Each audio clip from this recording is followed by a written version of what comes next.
പിന്നെ വന്നല്ലേ അവൻ. എന്നെ കൊണ്ട് വലിയ ശല്യമില്ല രണ്ടുപേരെ.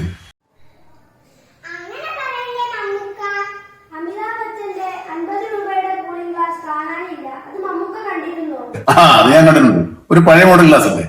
അമിച്ചോട് ഞങ്ങളൊക്കെ വെക്കുന്ന പോലത്തെ പുതിയ മോഡലിൽ ഗ്ലാസ് വെക്കാം.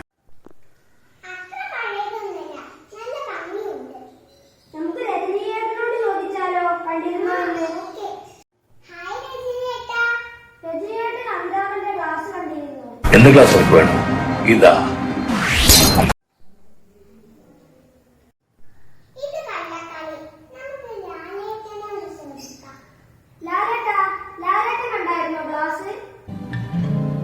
ആ സൺഗ്ലാസസ് ഇവിടെ എടുക്കാം. ആ കണ്ണാടി കണ്ടുപിടിക്കാൻ എനിക്ക് എന്റെ കണ്ണാടി